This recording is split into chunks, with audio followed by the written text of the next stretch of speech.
दोस्तों, ये कहानी एक गरीब लकड़हारे की है। सारी उम्र उसने जंगलों में जाकर लकड़ियां काटी और उन्हें बेचा। अपनी उस मेहनत से उसने जंगल से कुछ दूर एक छोटा सा मकान बनवाया था, जिसमें वो और उसकी बीवी और एक जवान बेटा रहा करते थे। बीवी का नाम नादी था और बेटे का नाम शरफू था। तीनों आराम और सुकून की जिंदगी गुजार रहे थे। काम सिर्फ लकड़हारा करता था। बीवी और बेटा कोई ऐसा काम नहीं करते थे जिससे आमदनी में इजाफा हो, यानी कोई कमाई हो। बीवी रोटी पकाती और बेटा घर ही में रहकर छोटा मोटा काम करता था। लकड़हारा बूढ़ा हो गया था। बुढ़ापे की वजह से उसमें पहले जैसी हिम्मत नहीं थी। आए दिन अक्सर वो बीमार ही रहता, मगर उसे कोई ऐसी परेशानी नहीं थी। वो समझता था कि मेरा बेटा शरफू अब बच्चा नहीं रहा, आसानी से घर की जिम्मेदारियां वो संभाल सकता है। शरफू की मां का भी यही सोचना था, इसलिए उसे भी किसी किस्म की कोई फिक्र नहीं थी। एक दिन लकड़हारा सुबह को जागा। उसने महसूस किया कि अब वो बड़ा कमजोर हो गया है। जंगल में जाकर अब लकड़ियां काटना उसके लिए बहुत मुश्किल है, इसलिए वो लकड़ी काटने नहीं गया। उसका बेटा सुबह नाश्ते से फारिग हुआ तो इस बात पर हैरान हो रहा था कि उसका बाप मामूल के मुताबिक सुबह सवेरे घर से बाहर नहीं निकला। आखिर क्यों नहीं गया लकड़ियां काटने, चारपाई पर क्यों लेटा है? लकड़हारा समझ गया कि उसका बेटा क्या सोच रहा है। उसने बेटे को इशारे से अपने पास बुलाया और प्यार से बोला, शरफू बेटा। बेटे ने कहा, जी हां अब्बा। लकड़हारा बोला, देखो बेटा, अपने घर की जिम्मेदारी तुम्हें संभालनी होगी। मैं बूढ़ा हो गया हूं और बीमार भी रहता हूं। बेटा बोला, तो फरमाइए अब्बा, मुझे क्या करना है? लकड़हारा बोला, बेटा, जो काम मैंने सारी उम्र किया है, अब तुम वो काम करो। बेटा, लकड़ियां काटना आसान काम नहीं है, मगर तुम हिम्मत वाले हो और ताकतवर भी हो। शुरू शुरू में ये काम थोड़ा मुश्किल लगेगा, फिर धीरे धीरे आसान हो जाएगा। मैं तुम्हें बराबर मशवरा देता रहूंगा जो तुम्हारे लिए फायदेमंद होंगे। ये कहकर बाप ने कहा, बेटा समझ गए ना? तो बेटे ने हाँ में सर हिला दिया। लकड़हारा बोला, शाबाश बेटा, मुझे तुमसे यही उम्मीद थी। अगर शौक से दिल लगाकर काम करोगे तो ढेर सारे पैसे कमा लोगे। मां भी उनके पास खड़ी थी और तमाम बातें सुन रही थी। इसके बाद लकड़हारे ने अपनी बीवी से कहा, मेरा कुल्हाड़ा ले आओ।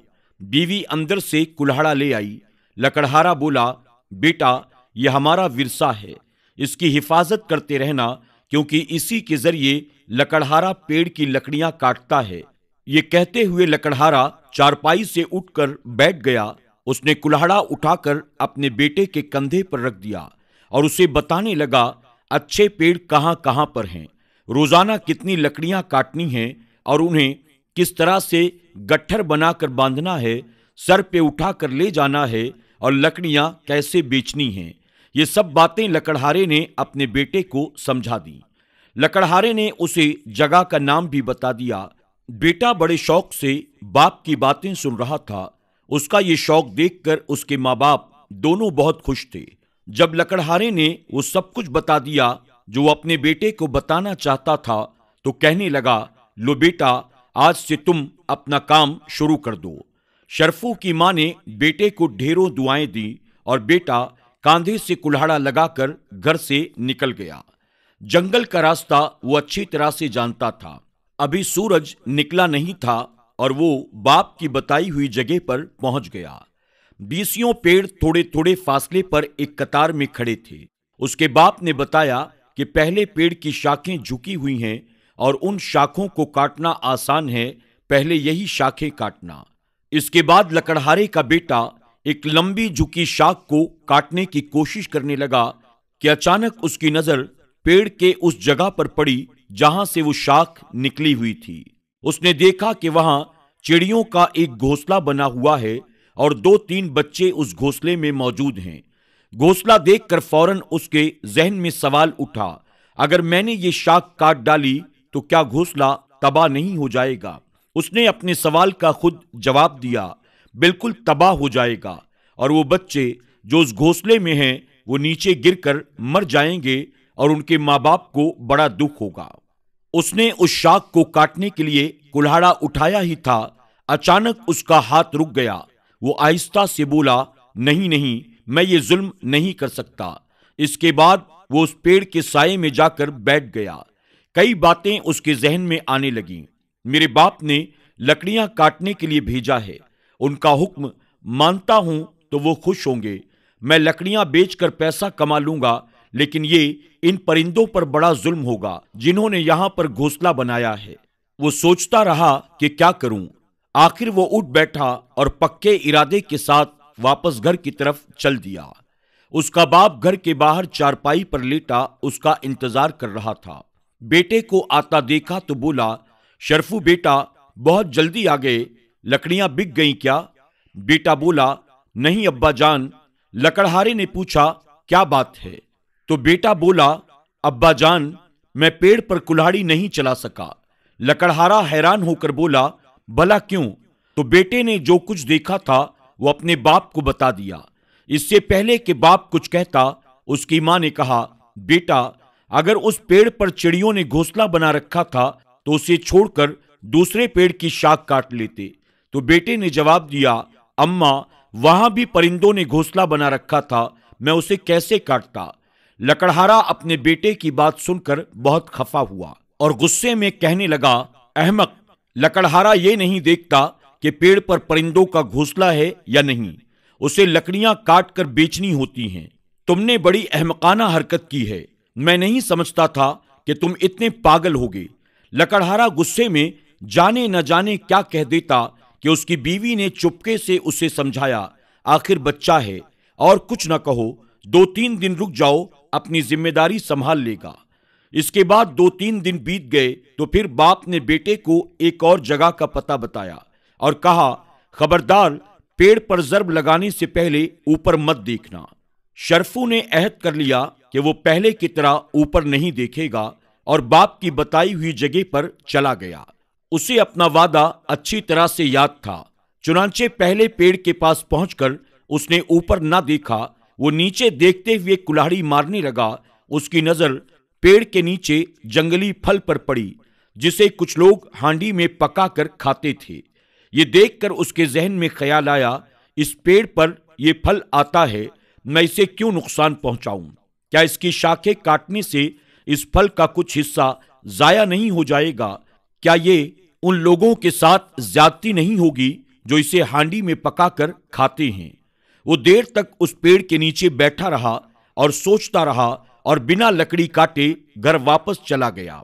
जब लकड़हारे ने अपने बेटे को देर से आते हुए देखा तो उसे यकीन हो गया कि बेटा जरूर लकड़ियां बेचकर पैसे लाया होगा। वो खुश होकर बोला, आज मेरा बेटा काफी पैसे लेकर आया है, क्यों बेटा शरफू? तो बेटे ने कहा, नहीं अब्बा जान, मैं कोई पैसा लेकर नहीं आया हूं। फिर उसने बाप को पेड़ ना काटने की वजह बताई। बेटे की बात सुनते ही लकड़हारे के तन बदन में आग लग गई और बोला, तू कुछ नहीं कर सकेगा।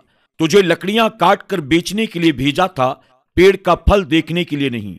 बेटा बोला, अब्बा जान, मैं क्या करता? अब्बा जान, आप जानते नहीं, लोग उस फल को पकाकर खाते हैं। इस पर लकड़हारा बोला, तो तुम्हें क्या है, लोग पकाकर खाते हैं, तुम तो नहीं ना।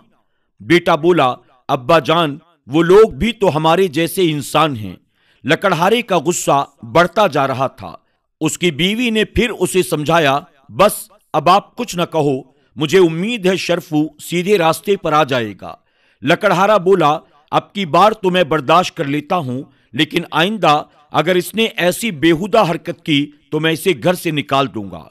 कुछ दिन गुजर जाने के बाद लकड़हारे ने इस बार पुराने पेड़ों का पता बताकर कहा, खबरदार, अब कोई बहाना मत करना, पैसे लेकर ही घर आना। शरफू जंगल में गया। उसने पुराने पेड़ देखे जो बहुत बूढ़े हो चुके थे। उन्हें देखकर वो सोचने लगा, इन्होंने बरसों तक मुसाफिरों के लिए ठंडे साए मुहैया किए हैं। थके हुए लोग इसके नीचे बैठकर सुकून हासिल करते रहे हैं। इन्हें काटना इन पर जुल्म होगा। और वो वापस अपने घर की तरफ चल पड़ा। रास्ते में एक नहर पड़ती थी। उसके पुल से गुजरते हुए उसने कुल्हाड़ा नीचे पानी में फेंक दिया न कुल्हाड़ा होगा और न मुझे लकड़ियां काटने के लिए कहा जाएगा। शहर में एक बाजार से गुजरते हुए उसने कई दुकानों को देखकर सोचा, ये अच्छा काम है, मैं अभी अब्बाजान से कहकर बाजार में एक दुकान खोल लेता हूं। उस दिन वो शाम के वक्त अपने घर पहुंचा। लकड़हारे को पूरा यकीन था कि उसका बेटा जरूर लकड़ियां बेच कर आया होगा। लकड़हारा बेटे से बोला, तो आज तुमने काम कर लिया? बाप का ये सवाल सुनकर बेटा बोला, अब्बाजान, पेड़ तो मैं नहीं काट सका, वो सारी उम्र मुसाफिरों को ठंडे साए देते रही हैं। मैंने सोच लिया है कि बाजार में जाकर एक दुकान पर बैठूंगा। बेटे के मुंह से जैसे ही ये अल्फाज निकले तो लकड़हारा अपने गुस्से पर काबू ना पा सका। उसे उसी वक्त घर से बाहर निकाल दिया। मां ने दखल देना चाहा, लकड़हारे ने उसे भी झटक दिया कि बस अब तुम एक लफ्ज भी नहीं कहोगी। शरफू घर से निकलकर चलने लगा। उसका कोई ठिकाना तो नहीं था जहां वो जा सकता था। वो बस चलता गया, यहां तक कि इस कदर थक गया कि उसके लिए एक कदम उठाना मुश्किल हो गया था। पास ही में एक बड़ी शानदार हवेली थी। वो उसके दरवाजे पर जाकर गिर पड़ा और बेहोश हो गया। उधर लकड़हारा और उसकी बीवी अपने बेटे की जुदाई में तड़प रहे थे।